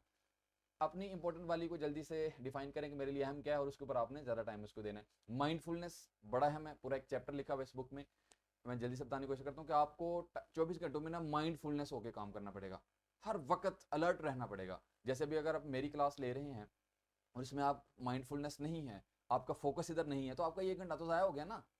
आपको मैं किसी भी चैप्टर की एक्सरसाइज करवा रहा हूँ, उसके एमसीक्यूज करवा रहा हूँ, समझा रहा हूँ, और आपने उसको बस ये टिक लगा ली है और आपने माइंडफुल होकर इसको देखा नहीं है। क्लास, कॉलेज में कोई क्लास थी, उसमें आपको एमसीक्यूज को न्यूमेरिकल करवाया और आपने नोट तो कर लिया, लेकिन अगर आप उधर ही माइंडफुल होकर उसको समझ लेते तो घर में आगे जरूरत पड़नी थी उसकी, नहीं पड़नी थी। तो टाइम कैसे बच रहा है? हर वक्त अगर आप माइंडफुल होकर काम करें, जो भी काम करें आप इस वजह से करेंगे ये टाइम मुझे वक्त वापस नहीं आएगा, उसको ज़ाया नहीं करना, तो आपका टाइम मैनेज हो जाएगा। क्यों नहीं होगा? प्रोएक्टिवनेस, वक्त से पहले तैयारी करनी है, प्रोएक्टिव बनना है। एक्टिव तो है ही है, प्रोएक्टिव, वक्त से पहले सफीना बनाए रखना। तूफान आने से पहले हजरत नूह अलैहिस्सलाम ने बारिश आने से पहले, तूफान आने से पहले ही कश्ती बनानी शुरू कर दी थी और बना के रखी थी, तैयारी पूरी थी। हमें भी उस एमडी कैट की तैयारी सिर्फ उन 3 माह में नहीं करनी है एफएससी के बाद, वो तो रिवीजन के लिए कुछ टाइम मिलता है आपको, आपने अभी से शुरू करनी है। उनकी तैयारी आपने प्रोएक्टिव सोच लेके आपने बढ़ना है। Say no to everything that doesn't support your goal, हर उस चीज को नो कहें जो आपको आपके गोल से दूर लेके जा रही है। आपको व्हेन टू से यस और नो कहना आना चाहिए भाई। हर उस दोस्त को नो कहें जो आपके साथ आपका टाइम ज़ाया कर रहा है, जो आपसे फिजूल बातें कर रहा है, मकसद कोई नहीं है। डिस्कशन अभी आपकी गाड़ी में जाते हुए, क्लास में, ब्रेक में, इसी की होनी चाहिए, बुक्स की होनी चाहिए, आपको बायो के रिलेटेड, केमिस्ट्री, फिजिक्स के रिलेटेड होनी चाहिए। हर उस बंदे से दूर हो जाएं जो आपका टाइम ज़ाया कर रहा है। फॉलो दी 80-20 रूल, बहुत ही ज़बरदस्त कॉन्सेप्ट है ये, डिटेल में नहीं जा सकता, बता रहा हूँ, इसको दुनिया मानती है 80-20 रूल को। कियोसाकी की जो बुक है उसमें भी 80-20 रूल के ऊपर बड़ी बात की है डिटेल में उसने। आप, मैं स्टूडेंट के बारे में बताने लगा, 80% मार्क्स जो आप लेते हैं ना वो 20% मेहनत से आ जाते हैं। 20% मेहनत से 80% मार्क आ जाते हैं, लेकिन जो आगे वाले 20% होते हैं ना उसके लिए आपको 80% मेहनत करनी पड़ती है, वो बड़े मुश्किल होते हैं। 80% नंबर तो इजीली आ जाएंगे, एवरेज आते हैं, लेकिन वो जो अगले 20% है ना उसके लिए अब आपको 80% और मेहनत करनी पड़ेगी, जो आपने 20% से 80 ले ली है। आई थिंक सो बात क्लियर हो रही है आपको। दुनिया में 20% ऐसे लोग हैं जो कामयाब है, 80% लोग हैं जो बिल्कुल बस आए हैं दुनिया में और चले गए हैं, मकसद कोई नहीं था उनकी ज़िंदगी का। दुनिया की सारी दौलत, 80% दौलत जो है दुनिया की वो 20% लोगों के पास है। तो अपने आप को जल्दी से उन 20% में शामिल करें, ना कि आप उसमें रहें। डिसिप्लिन बहुत ज़रूरी है आपके गोल के लिए। Discipline is bridge between goal and accomplishment. आपने अगर अपने गोल तक जाना है तो फिर डिसिप्लिन से जाना पड़ेगा, इधर उधर नहीं भटकना। अभी आपको बदलना पड़ेगा भाई, अभी से बदलना पड़ेगा। मेरी क्लास आपने लेनी है तो उसके लिए आपको एक क्लास लेने के बाद आपने थोड़ा सा सोचना है, बातों को जो नोट किया नोट ज़रूर करना है भाई। आपके कुछ ही दिनों तक आपके रजिस्टर भरे होने चाहिए, सेपरेट रजिस्टर लेना है अपने, और जो भी पॉइंट, जो भी अगर आपको लगता है मोबाइल से स्क्रीनशॉट ले सकते हैं, शेयर भी इंशाल्लाह आपके साथ किया जाएगा। लेकिन डिसिप्लिन से चलना है, रेगुलर मेहनत करनी पड़ेगी, ऐसे नहीं काम बनेगा। Your future is created by what you do today not tomorrow. आपका जो फ्यूचर है ना वो कैसे बनेगा कि आपने आज क्या किया, ना कि कल। आपका जो फ्यूचर होता है ना ये आप आज को देख के बनता है। आपने आज क्या किया, फिर अगला दिन आपको, फिर हमेशा आपको ज़िंदगी है वो एक एक दिन करके मिलती है, पहले आपको बता चुका हूँ। आज का जो दिन है आपने कितना अच्छा गुजारा, अगला दिन फिर मिल जाएगा आज की फॉर्म, फिर अगला दिन मिल जाएगा आज की फॉर्म में। एक बात बड़ी गहरी बताने लगा हूँ, थोड़ा सा आपने सुनना है, इसको समझना है। जो 2 साल बाद आपका जब मेरिट लिस्ट लगेगी ना तो वो मेरिट लिस्ट आपके पिछले 2 साल को देखेगी। फ्यूचर कुछ नहीं होता, फ्यूचर आपका माजी का अक्स होता है। बहुत ज़बरदस्त जुमला आ गया मेरे दिन में। फ्यूचर जो है ना, फ्यूचर वो माजी का अक्स होता है। आपने माजी में क्या किया उसका जो अक्स है, जो इमेज है, वो आपका फ्यूचर है। फ्यूचर को आप नहीं बदल सकते भाई। आप फ्यूचर को नहीं, आप प्रेजेंट में रह के माइंडफुलनेस होके काम कर सकते हैं, और वो जो आपने प्रेजेंट अच्छे से गुजारा, जो पास्ट बन गया है, वही पास्ट आपका फ्यूचर होगा। आपने 2 साल कैसे गुजारे, अच्छे गुजारे हैं, डॉक्टर समझ के गुजारे हैं, मेहनत की है, तो आप कल को आपका मेरिट लिस्ट में नाम आएगा इंशाल्लाह। तो आपका जो फ्यूचर है वो कैसे बनेगा कि आपने आज क्या किया, ना कि कल। वासफ अली वासफ का भी बड़ा खूबसूरत जुमला है कि गाफल की आंख तब खुलती है जब आंख बंद होने वाली होती है, कि जब आंख बंद होने वाली फिर उसकी जो है वो आंख खुलती है। उससे पहले ही उस आंख के बंद होने से पहले अपने आप को अभी से जगा लें, ना कि जो है वो, अगर वो आप ये चाह रहे हैं कि मैं अपने आप को कल से बदलूंगा, तो आपकी ज़िंदगी में कभी वो कल नहीं आएगा। What do you expect me, आप मुझसे क्या एक्सपेक्ट कर सकते हैं? आप मुझसे मेरी सब्जेक्ट का नॉलेज एक्सपेक्ट कर सकते हैं। आप मुझसे इस बायो की एक एक लाइन की इंफॉर्मेशन, एक एक लाइन की डिटेल, एक एक सवाल का आंसर मुझसे एक्सपेक्ट कर सकते हैं। आप मुझसे इस बुक के साथ, अपने सब्जेक्ट के साथ मेरी ईमानदारी एक्सपेक्ट कर सकते हैं। मैं ये नहीं कह रहा कि मैं सबसे अच्छा टीचर हूँ, बेशुमार और बड़े अच्छे टीचर हैं, मैंने भी अच्छे टीचर से कुछ सीखा है। लेकिन अगर आपको अभी तक बायो की समझ नहीं आई, और अगर आपको ये लग रहा है कि बायो एक रटाफिकेशन है, तो प्लीज़ बायो रटाफिकेशन नहीं है, आपको फिर अभी तक कोई बायो का अच्छा टीचर नहीं मिला, आपको बायो का अभी तक कोई अच्छा टीचर नहीं मिला। आप मुझसे क्या एक्सपेक्ट कर सकते हैं? आप मुझसे बायो के कॉन्सेप्ट एक्सपेक्ट कर सकते हैं, आप मुझसे एमडी कैड में 68 आउट ऑफ 60 मार्क्स एक्सपेक्ट कर सकते हैं, आप मुझसे एफएससी में फर्स्ट ईयर सेकंड ईयर में 200 आउट ऑफ 200 प्रैक्टिकल के डाल के वो एक्सपेक्ट कर सकते हैं। प्रैक्टिकल भी शेयर किए जाएंगे इंशाल्लाह आपके साथ। लेकिन एक काम तो ज़रूरी है ना, आपने बस एक काम करना है, आपने मुझे एक खाली जहन देने हैं, बस खाली जहन मेरे सामने रखने 1 घंटे के लिए। अब मैं उन खाली जहनों में जो भरना चाहूँगा वो भर लूँगा, वो आपने मेरे ऊपर ट्रस्ट करना है। मैं very basic concept to very advance concept की तरफ जाऊँगा, सबको साथ लेके चलूँगा। अब ये नहीं समझना कि मेरे नंबर कम है, मेरा ऐसा है, मैं मेडिकल फील्ड में आ गई हूँ, शायद मुश्किल है, नहीं। अभी से आपने मेरे सामने सामने खाली जहन रखने हैं, तो इंशाल्लाह इसमें जो मैं भरना चाहूँगा ना मैं भर दूंगा। आपने बस मुझे टाइम देना है 1 घंटा, और उसके बाद 1 घंटा मेरी क्लास के ऊपर काम ज़रूर करना है। क्या ये क्या समझ आ रही है आपको इस बात की? शाबाश। क्या आपको ये पिक्चर आपको क्या कहना चाह रही है? आई थिंक सो काफ़ी स्टूडेंट के जहन में आ गया होगा कि ये पिक्चर हमें क्या कहना चाह रही है। असल में जब लाइफ हम बायो में पढ़ने जा रहे हैं, तो बायो के अंदर हम लाइफ को डिस्कस करेंगे, तो एक बात तो जहन में ज़रूर आती है कि पहली लाइफ कब बनी होगी ज़मीन के ऊपर। ज़मीन कैसे बनी होगी? जब आप ऊपर देखते हैं रात को, तो जो आपको इतने ज़्यादा स्टार्स नज़र आ रहे हैं, हर तरफ आसमान जो है वो भरा पड़ा है इनसे, तो ये कैसे बने होंगे, कब बने होंगे? तो इसी को थोड़ा सा, और ये एक बात, आपने खुद से जजमेंटल नहीं बनना। 1 घंटे में मैं आपको पहले बता दिया, आपने खुद से जजमेंटल नहीं बनना। मुझे पता है आपको कैसे लेके जाना है। आपको ये जो मैं कुछ बातें एक्स्ट्रा इधर उधर की बता रहा होता हूँ, ये बातें समझे कि आपकी एमडी कैड के लिए बड़ी अहम है। आपके ये जो आज आपको ये मैं बताने लगा, ये जो पिक्चर है, इसके रिलेटेड भी क्वेश्चन आएंगे भाई, आपको समझ आ जाएगी जब आप आगे बुक्स में जाएंगे ना, तो चैप्टर में जाएंगे, तो इसके रिलेटेड भी हमसे गुजाएंगे। लेकिन मैंने इसको इस तरह तरतीब दी है कि अगर ये हम पढ़ेंगे तो इसके लिए आपके लिए आसानी हो जाएगी। आज की क्लास में कुछ बातें डिस्कस करते हैं। यह है बिग बैंग थ्योरी।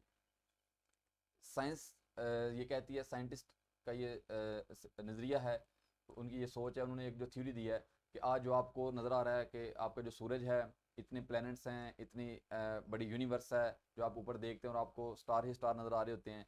ये तो आपको लग रहा है कि ये स्टार हैं और ये सब कुछ है, इससे ये तो आपको नज़र आ रहे हैं ना अभी, तो ये जो नज़र आ रहे हैं ये कुछ भी नहीं है। इस तरह के और कई करोड़ों खरबों स्टार्स हैं, कई और इस तरह की, बल्कि एक बुक में लिखा हुआ था कि जो हमारी ज़मीन के ऊपर जितने भी रेगिस्तान है, समंदरों की जितनी भी रेत है, प्लीज़ साथ ही रहिएगा ज़रा, हमारी ज़मीन के ऊपर जितनी भी रेत है, हमारी ज़मीन के ऊपर जो रेगिस्तानों की रेत है, समंदरों की जो रेत है, इन सारी रेत को के ज़रों को अगर इकट्ठा किया जाए, उसमें से एक ज़रे की जो हैसियत रेत के दाने की होती है ना, वो पूरी यूनिवर्स में हमारी ज़मीन की हैसियत है।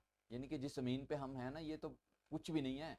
इस तरह की और पता नहीं कितनी ज़मीनें हैं, कितने और सूरज हैं, कितनी और यूनिवर्स है, लेकिन ये सबसे पहले सारी चीज़ें इकट्ठी थी।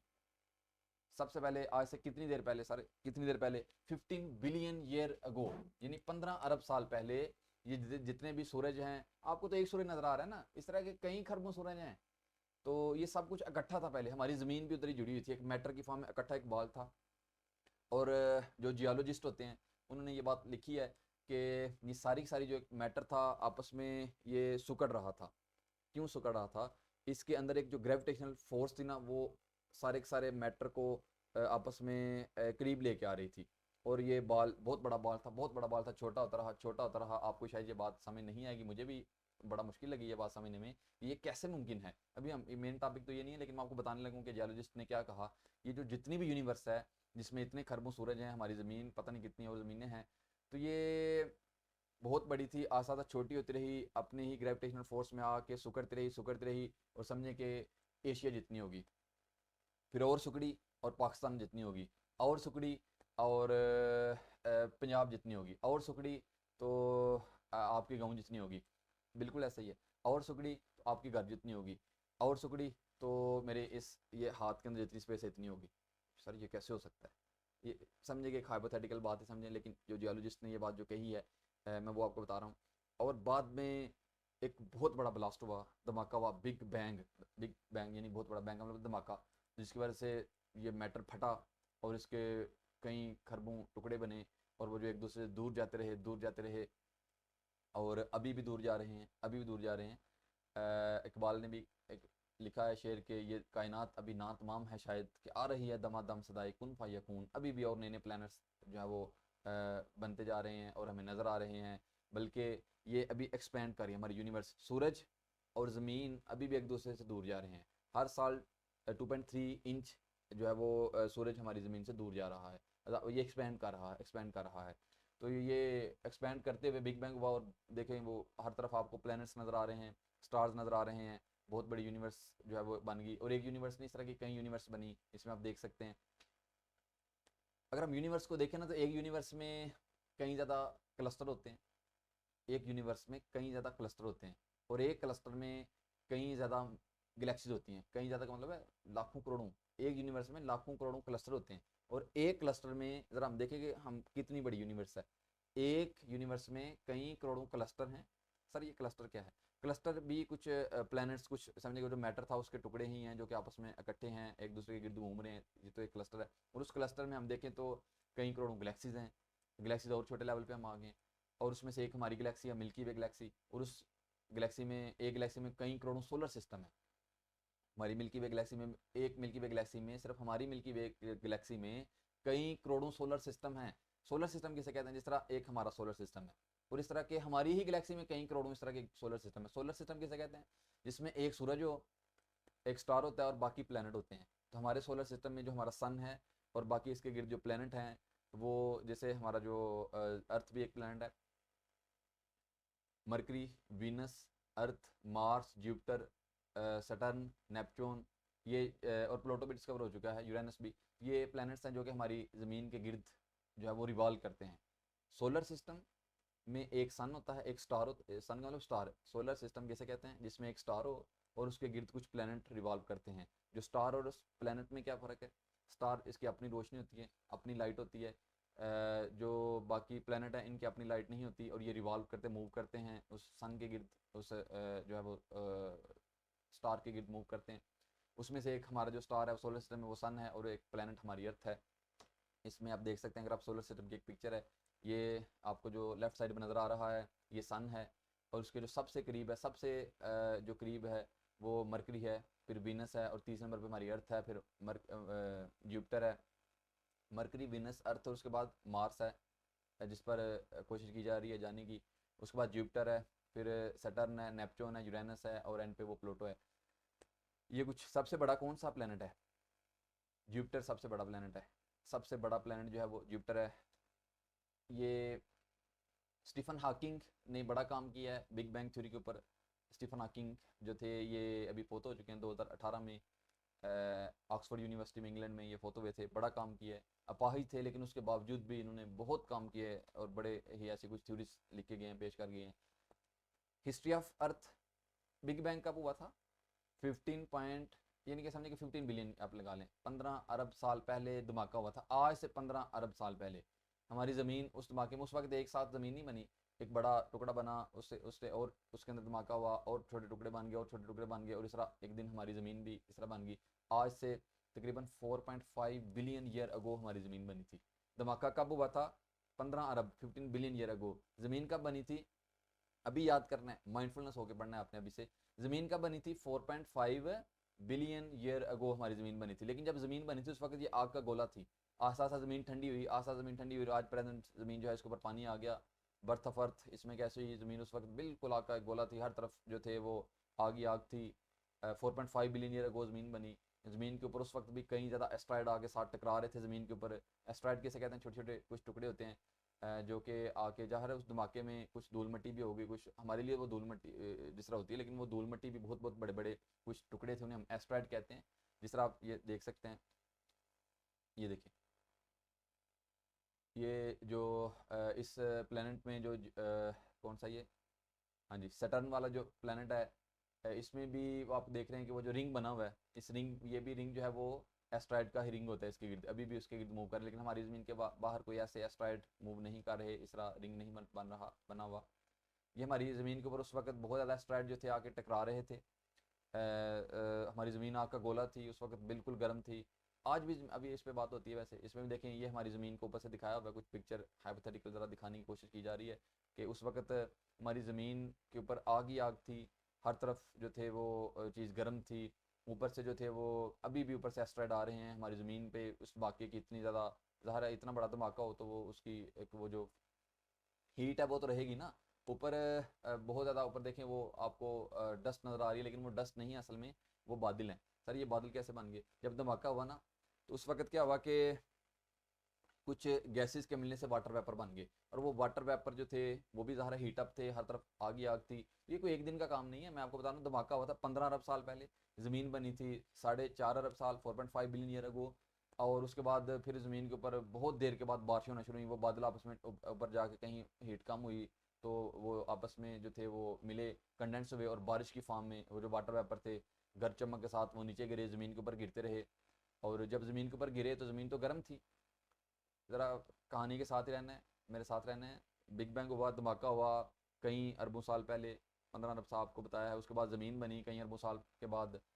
उसके बाद ज़मीन के ऊपर बारिशें हुई, और जब ज़मीन के ऊपर बारिशें होना शुरू हुई तो ज़मीन गर्म थी, आग का गोला थी, बारिश गिरती बाप बन के उड़ जाता पानी सारा, वो पानी बखरत बन के उड़ रहा था। आपने ये नहीं समझना कि सर ये हमारे सब्जेक्ट के रिलेटेड नहीं है, मैं आपको फिर बता रहा हूँ, ये आपका जो फर्स्ट चैप्टर है उसी में ये सारी बातें लिखी हुई हैं। तो ये आपको आगे जब पढ़ेंगे तो आपको बातें क्लियर हो जाएंगी। ज़मीन के ऊपर ये बारिश सारी हो रही थी, बखरत बन के उड़ रहे थे, हर तरफ बाप ही बाप थी, गर्म पानी था, उबलता हुआ पानी। जब आखिरकार पानी ज़मीन के ऊपर रुकना शुरू हुआ, ज़मीन ऊपर से ठंडी होना शुरू हुई, और ये बारिशें कोई 2 दिन 10 दिन लाख दिन नहीं, करोड़ों साल ये बारिशें चलती रहीं। करोड़ों साल तक साइंटिस्ट कहते हैं ये बारिश हुई, और आखिरकार ज़मीन ऊपर से थोड़ी ठंडी हुई और पानी इसके ऊपर रुकना शुरू हुआ। अब उसके बाद क्या हुआ कि उस पानी में फर्स्ट मालिक्यूल खुद ही बन गया। हम देख रहे हैं कि लाइफ कैसे आई, ज़मीन कैसे बनी वो आपको बता दिया, बिग बैंग हुआ, धमाका हुआ, और इतने प्लैनेट जो आज आपको रात को नज़र आ रहे हैं ये उनमें से और हमारी ज़मीन जैसी पता नहीं और कितनी ज़मीनें हो सकती हैं। हमारी ज़मीन के ऊपर इन्वायरमेंट थोड़ा सा ठीक हुआ, पानी रुका, पानी ठंडा हुआ थोड़ा, तो इसके ऊपर फर्स्ट मालिक्यूल बन गया। कैसे बना फर्स्ट मालिक्यूल? रिएक्शन से भाई। जो गैसेस थी उस वक्त मीथेन थी, अमोनिया थी, कार्बन डाइऑक्साइड थे, कुछ कार्बोनेट्स थे, वाटर था। तो ये जितनी भी चीज़ें हैं ये आपस में रिएक्ट की। रिएक्ट करने के लिए एनर्जी चाहिए, वो जो एनर्जी थे वो वाल्केनिस जो थे, उसके अलावा जो गर्द चमक से जो हीट बनती थी बादलों के गरजने से, उनसे रिएक्शन हुए, और रिएक्शन होने से खुद खुद मालिक्यूल बने। सबसे पहले अमाइनो एसिड, साइंस कहती है कि अमाइनो एसिड बना। उसके अलावा डीएनए बना, आरएनए डीएनए बना, और वो आपस में मिलते रहे, प्रोटीन कार्बोहाइड्रेट लिपिड। आप कहेंगे सर अभी क्यों नहीं बन सकते? उस वक्त जो थी वो इन्वायरमेंट और था, उस वक्त ऑक्सीजन नहीं थी, अभी ऑक्सीजन आ गई है, और ऑक्सीजन अब चीज़ों को तोड़ती है। ऑक्सीजन जो है वो चीज़ों को ऑक्सीडेशन करवाती है। उस वक्त जो था इन्वायरमेंट वो रिड्यूसिंग इन्वायरमेंट था, अभी ऑक्सीडाइजिंग इन्वायरमेंट है। उस वक्त क्या था? रिड्यूसिंग इन्वायरमेंट था, चीज़ें बनती थी। रिड्यूसिंग रिडक्शन के अमल में चीज़ें बनती हैं, ऑक्सीजन के अमल में चीज़ें टूटती हैं। ये जो ऑक्सीजन है अभी फ्री ऑक्सीजन आ चुकी है, ये जो ऑक्सीजन है ये जो है वो किसी भी चीज़ से इलेक्ट्रॉन लेती है उसको तोड़ देती है। उस वक्त ऑक्सीजन थी नहीं तो चीज़ें बनने का अमल था। ये मालिक्यूल बने आपस में। मालिक्यूल ये यूरी और मिलर एक्सपेरिमेंट, इन दो साइंटिस्ट ने खुद से, उस वक्त हमारी जो जो हमारी अर्थ थी ना, ये बहुत बड़ी एक लेबॉर्ट्री की मानत काम कर रही थी, एक लेबॉर्ट्री की। उन्होंने खुद से ही सोचा कि अगर हम आज उस तरह का इन्वायरमेंट रखें, वही इन्वायरमेट जो रिड्यूसिंग इन्वायरमेंट था उस तरह का इन्वायरमेंट क्रिएट करें, उसी तरह की सब सारी चीज़ें रखें, गैसेज रखें, वही कार्बन डाइऑक्साइड, कार्बन जो जो थी, मीथेन थी, अमोनिया थी, वाटर वेपर थे, सब कुछ रखें, और इसको हीट भी दें उस तरह की। वो जो देखें इधर इलेक्ट्रोड्स की फॉर्म में हीट भी दी जा रही है, जो बारिश को मिलती थी, बारिश की फॉर्म में जो गर्द चमक से मिलती थी। गैसेज आप देख सकते हैं, मीथेन भी है, अमोनिया भी है, हाइड्रोजन भी है, वाटर भी है, कुछ कार्बाइड्स भी थे, सारी चीज़ें रखी, वही इन्वायरमेंट दिया जो उस वक्त का कंट्रोल मीडियम में, तो वाकई ही मालिक्यूल बन गया, अमाइनो एसिड बन गया भाई, खुद से ही रिएक्ट करके अमाइनो एसिड बन गया मालिक्यूल। तो लेकिन आज नहीं बना, उसकी वजह मैंने आपको बता दी है।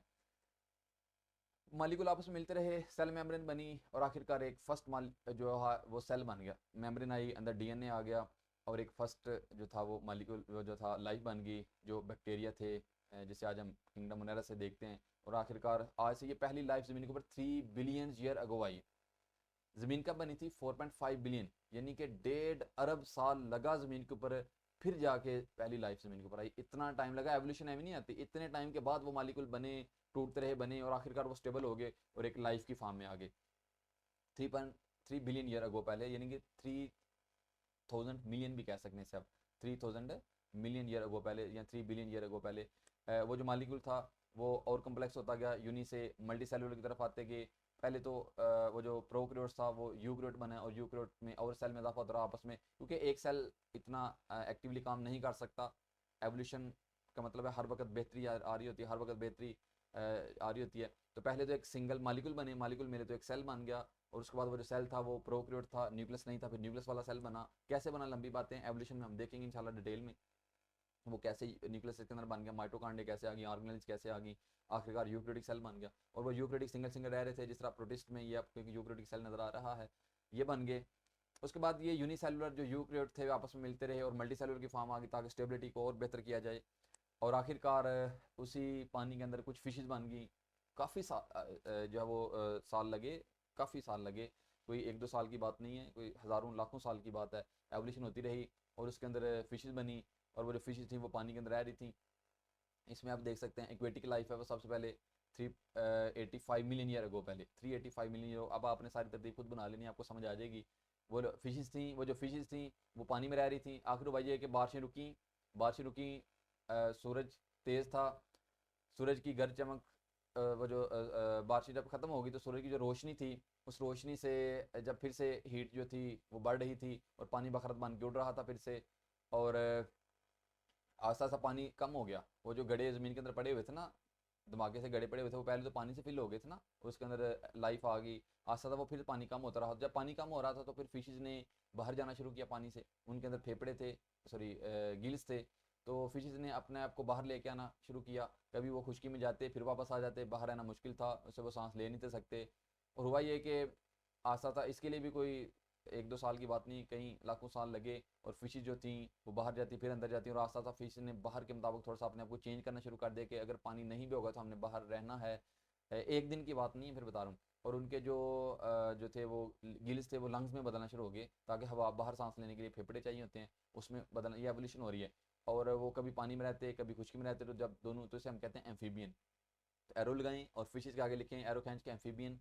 फिशेस से एम्फीबियन बने थे, जैसे कि फ्रॉग वगैरह जो हैं, और उन एम्फीबियन ने बाहर आना शुरू कर दिया, जैसे आप इस डायग्राम में देखें।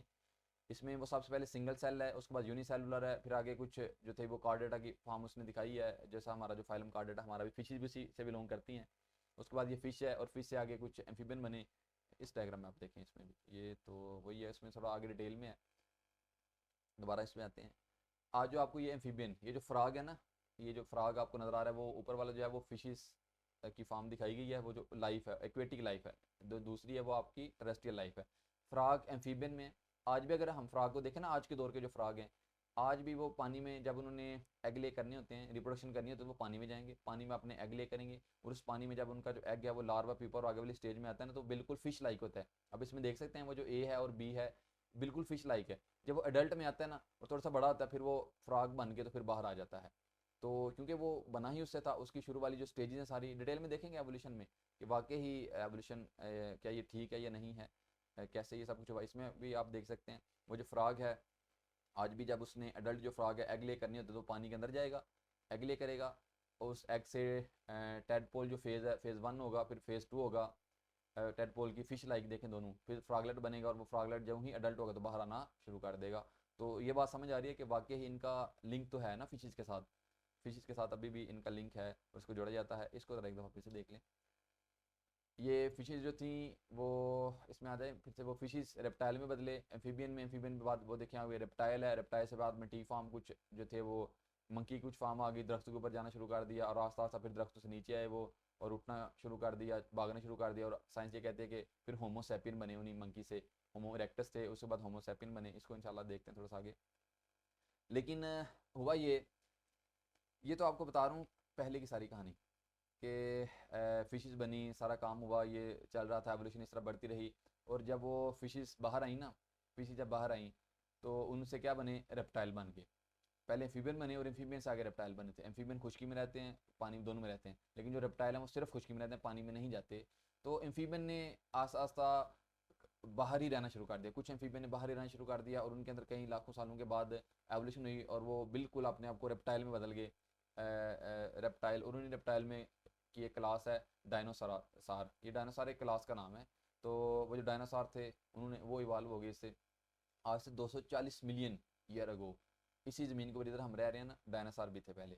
मैं आपको अपनी ज़मीन की बता रहा हूँ कि ये किस ज़मीन की जो लाइफ है, कि ज़मीन किन किन इवेंट से गुजरी है, और आज हम किधर बैठे हुए हैं। इसी ज़मीन के ऊपर पहले डायनासोर भी आए थे, आज से 240 मिलियन, यानी 240 मिलियन का मतलब है कि 24 करोड़ साल पहले, तकरीबन आज से 24 करोड़ साल पहले ज़मीन के ऊपर डायनासोर आए थे। और वो डायनासोर, पहले एक डायनासोर बना था, ज़ाहिर है उसके बाद एक से बहुत ज़्यादा और डायनासोर बनते रहे, बेशुमार डायनासोर की स्पीशीज़ आती रहीं। और साइंटिस्ट ये कहते हैं कि 700 स्पीशीज़ डायनासोर की एग्जिस्ट करती थी ज़मीन के ऊपर। 700 मुख्तलिफ तरह का डायनासोर ज़मीन के ऊपर रहता था। ये डायनासोर आज बल्कि 10,000 फोसल डायनासोर के निकाले जा चुके हैं। वाकई थे डायनासोर, हम इस बात से नफ़ी नहीं कर सकते कि ज़मीन के ऊपर डायनासोर नहीं थे, डायनासोर थे ज़मीन के ऊपर। हम इस्लाम के साथ जोड़ेंगे इंशाल्लाह, उसके लिए अलग से किसी दिन जब होगा हमारा कोई संडे इस तरह की क्लास में रखेंगे, एवोल्यूशन एंड साइंस को इसके साथ जोड़ेंगे इंशाल्लाह। ऐसे ही आपको विजिबल फॉर्म में कुछ बातें दिखाई जाएंगी। तो बहुत ज़्यादा स्पीशीज डायनासोर की बनी, और इस ज़मीन के ऊपर जिधर आज हम हैं, डायनासोर का राज था। 170 मिलियन ईयर डायनासोर ने इधर राज किया। 170 मिलियन साल डायनासोर ज़मीन के ऊपर रहे थे। कोई 2 4 10 साल 100 साल नहीं, 170 मिलियन ईयर डायनासोर ज़मीन के ऊपर रहे थे। हर तरफ डायनासोर ही डायनासोर थे। तबाही मचाई थी, दरख्तों को उखाड़ देते, दरख्त भी बन गए थे उस वक्त, दरख्तों को उखाड़ देते थे। कुछ उड़ने वाले डायनासोर भी बन गए। बेशुमार स्पीशीज डायनासोर की आ गई, बेशुमार, और हर तरफ इनका राज था। बहुत बहुत वजनी डायनासोर थे, बड़े बड़े लंबे डायनासोर थे। इनके फोसिल मिलते हैं, उन फोसिल से ये कुछ हाइपोथेटिकल कुछ पिक्स बनाई गई हैं।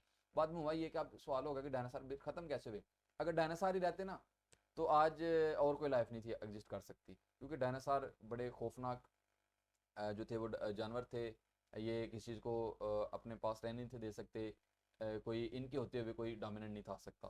तो हुआ ये कि जो है वो बहुत बड़ा एक एस्ट्रॉयड जो था, आप इस डायग्राम में देख सकते हैं, वो ज़मीन की तरफ आके टकराया उस टाइम। ये जो हमारी ज़मीन है उस वक्त 66 मिलियन ईयर अगो पहले, आज से 66 मिलियन ईयर अगो पहले ज़मीन के ऊपर एक बहुत बड़ा एस्ट्रॉयड आके टकराया। उस एस्ट्रॉयड ने हर तरफ ज़मीन के ऊपर तबाही मचा दी। वो जो एस्ट्रॉयड था बहुत बड़ा एस्ट्रॉयड था, और साइंस ये कहती है कि जिस जगह पे आके टकराया, खासतौर पे डायनासोर की जो जितनी भी पॉपुलेशन थी, जो आबादी थी उनकी, वो उसी एरिया पे थी। तो वो एस्ट्रॉयड आके टकराया तो बहुत खौफनाक धमाका हुआ ज़मीन के ऊपर, और ज़मीन के ऊपर उस धमाके से हर तरफ फिर से तबाही मच गई, और भी जितने भी जानवर थे वो भी मर गए, डायनासोर सारे के सारे ख़त्म हो गए। फिर से एक दफ़ा लाइफ शुरू हुई 66 मिलियन ईयर अगो पहले। जो बिग वो जो था एक एस्ट्रॉयड आके ज़मीन के ऊपर टकराया था, तो उस एस्ट्रॉयड के टकराने से डायनासोर का तो खात्मा हो गया। सर ये कैसे बात मानी जा सकती है कि वाकई एस्ट्रॉयड टकराया था? कैसे साइंटिस्ट को ये बात पता चली? आज भी जिधर डायनासोर के फोसिल्स मिलते हैं ना, उधर से एक एलिमेंट है इरीडियम, इरीडियम एलिमेंट है, वो एलिमेंट मिलता है। और ये जो इरीडियम एलिमेंट है ना, ये हमारी अर्थ का नहीं है, ये स्पेस में एस्ट्रॉयड की कंपोजिशन जो है, एस्ट्रॉयड के अंदर ये एलिमेंट पाया जाता है। तो ये अंदाज़ा लगाया जाता है कि जिधर ये टकराया था उस प्रेशर को मेजर करके, जो सराउंडिंग का जो फोर्सेस के सराउंडिंग में जो मैटर होता है उसको मेजर करके, उसकी कंपोजिशन चेक करके पता चलता है कि बाकी कोई आउटसाइड बाहर से कोई चीज़ आई थी। और आज भी बड़े बड़े गड्ढे ज़मीन के ऊपर उस जगह पे नज़र भी आते हैं। बाद में फिर से हालात ठीक हुए ज़मीन के ऊपर कई लाखों साल के बाद। और डायनासोर देखें, इसमें आप देख सकते हैं पहले ट्रायसिक जुरासिक पीरियड था, उसमें डायनासोर एग्जिस्ट करते थे, डायनासोर ख़त्म हो गए, और उसके बाद कुछ लाइफ फिर से बनना शुरू हुई। साइंस ये कहते हैं कि हो सकता है उस वक्त पानी के अंदर जो कुछ छोटी छोटी लाइफ थी वो बच गई हो, तो उस एस्ट्रॉयड के टकराने से, और उस लाइफ से फिर से एक नई लाइफ बनी। लेकिन उस वक्त डायनासोर दोबारा से इवॉल्व नहीं हुए। ये एवोल्यूशन है भाई, किसी भी तरफ जा सकती है। उस वक्त डायनासोर नहीं बने, और डायनासोर से आगे मुख्तलिफ और स्पीशीज आती रहीं, कुछ रेप्टाइल फिर से आए, लेकिन इस तरह के खौफनाक आज जैसे लिजर्ड वगैरह ये रेप्टाइल हैं सारे। उसके बाद कुछ मंकी बने, और उस मंकी से फिर आगे बेशुमार मंकी की फार्म बनी, और उसमें से होमोसेपियन इवॉल्व हुए। वो जो मंकी थे इसमें आप देख सकते हैं, वो जो दोबारा से लाइफ डायनासोर के मरने के बाद फिर से लाइफ आई। मैं ज़मीन की हिस्ट्री बता रहा हूँ आपको, ज़मीन के ऊपर कैसे इंसान आए अकॉर्डिंग टू साइंस। इल्म ईमान की अफजाइश का नाम है। इल्म से आपका ईमान कमज़ोर नहीं होना चाहिए, वो एक अलग है। मैं फिर बता रहा हूँ, हम इसको इस्लाम के साथ जोड़ेंगे और आपको समझ आ जाएंगी, बातें क्लियर हो जाएंगी कि क्या इस्लाम साइंस इंसान जो है वाकई बंदे से बना। ये बात तो इंसान साइंस भी नहीं मान रही अभी भी ना। वो कहते हैं कि इंसान का जो हाइपोथैलेमस नहीं है, इस ब्रेन इस ज़मीन का नहीं है इतनी सोच रखने वाला। देखे ना, अगर बंदर जो थे या जंगलों में जितने भी और जानवर हैं, उन्होंने आज मेरी तरह एक लैपटॉप बना के इस पे ऊपर काम नहीं कर रहे। कभी आपने देखा हो कि जो जंगलों में जनाब हिरनों ने जो है वो एक दफ्तर बनाया हो, और वो उस दफ्तर में काम कर रही हैं सारे, या किसी बंदर ने जहाज़ बना के उड़ रहे हैं उधर, या कोई जो शेर है वो साइकिल पे जा रहा है या मोटरसाइकिल पे जा रहा है, ऐसा तो मुमकिन नहीं है। तो जो हमारा ब्रेन है ये इस दुनिया का नहीं है, ये एग्जिस्ट नहीं करता। तो इस वजह से साइंस भी ये बात कह रही है। वैसे इसको हम जोड़ेंगे इंशाल्लाह। लेकिन ये बात मानना ठीक है, वाकई ही एस्टेरॉयड टकराया था, डायनासोर थे, सब कुछ थे, मंकी ऐसे ही आए, फिशेज ऐसे ही बनी, फीमेल ऐसे ही बनी, सब कुछ ऐसे ही था। लेकिन इंसान को इसके साथ हम कैसे जोड़ेंगे इस्लाम के साथ, वो भी इंशाल्लाह देखेंगे। ये इस तरह इंसान की जो है वो एवोल्यूशन हुई। मंकी आप देख सकते हैं इधर, जो हमारी होमोसैपियन है ना, होमोजीनस और सैपियन स्पीची है, इसमें तकरीबन 7 से 8 स्पीशीज हैं इसमें, और लास्ट हमारी होमोसैपियन है। जिस तरह होमो हैबिलिस है, होमो रोडाल्फिन्स है, होमो अगेस्टर है, होमो इरेक्टस है, जितनी भी ये स्पीशीज हैं सारी उस वक्त आज ये एग्जिस्ट नहीं करती वैसे। आज इस जीनस की स्पीशीज एग्जिस्ट नहीं करती, सिर्फ एक ही स्पीशी होमोसैपियन एग्जिस्ट करती है, इंसान एग्जिस्ट करते हैं। ये जो स्टेजेस हैं इंसान की, इसमें वो गुजरा और इधर तक पहुंचा। ये एक एनिमेशन है, मैं आपको ये एनिमेशन दिखाना चाहूँगा, और मैं भी थोड़ी सी ब्रेस्ट लेना चाहूँगा। इसको आपने बड़ी गौर से सुनना है।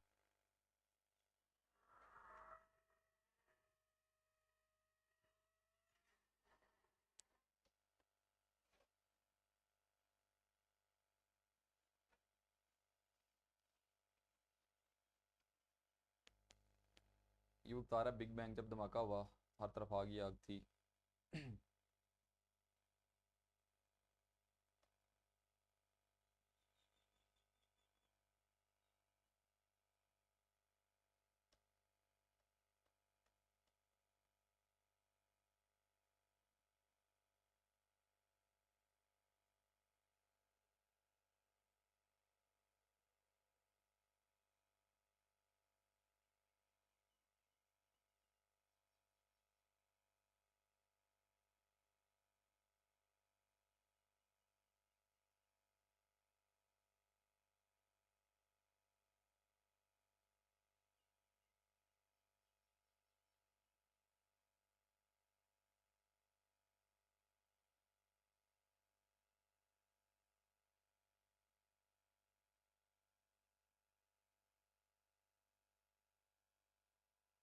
ये हमारी ज़मीन बता रहा है कि ज़मीन के ऊपर हर तरफ लावा था।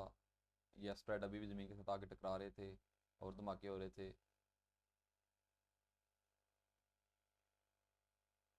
फिर ज़मीन ठंडी हुई, इसके ऊपर बारिशें होंगी। अभी दोबारा से वही बता रहे हैं आपको, ज़मीन गर्म थी, हर तरफ आग ही आग थी, अब बारिशें शुरू हो गई हैं। अल्लाह अकबर। इसके अंदर मालिकुल बन के पानी के अंदर।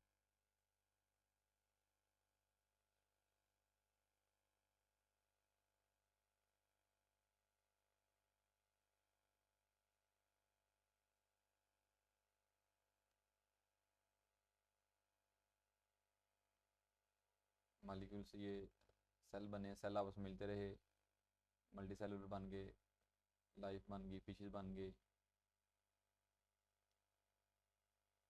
ये फिशेस ने बाहर आना शुरू कर दिया पानी से, फिशेस की बेशुमार स्पीशीज बन गई, बड़ी बड़ी फिशेस बन गई। ये बहुत ज़्यादा लाइफ, बाहर भी प्लांट उग गए, ऑक्सीजन आ गई बाहर, पौधों ने ऑक्सीजन बनाना शुरू कर दी फोटोसेंसिस से। ये पानी से बाहर निकल आए, रेप्टाइल बन गए एम्फीबियन से, और ये ख़तरनाक रेप्टाइल बन गए उन्हीं में से। ये खतरनाक रेप्टाइल में से डायनासोर आ गए, और डायनासोर ने फिर हर तरफ तबाही मचा दी। डायनासोर का ही राज था हर तरफ। ज़मीन बर अज़म में बदल गई, फट गई, यानी कि ज़मीन के अंदर बर अज़म बन गई, जो आपको नज़र आ पता है।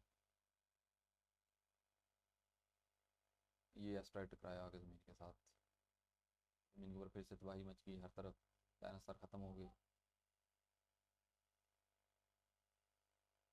जितने भी प्लांट थे वो भी और बर अज़म सेपरेट हो गए, एक दूसरे से दूर चले गए। फिर से एक दफ़ा लाइफ आई ज़मीन के ऊपर, हरियाली फिर से आ गई ज़मीन के ऊपर। टाइम लगा था, बहुत टाइम लगा था। अल्लाह।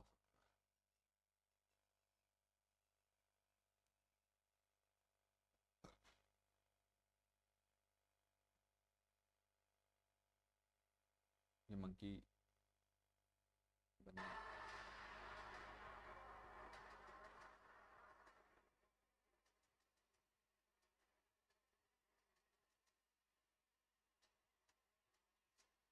इंडस्ट्रियल दौर आ गया, इंसान बन गए, इंडस्ट्री आ गई ज़मीन के ऊपर, जहाज़ बन गए, और आज आपको पता है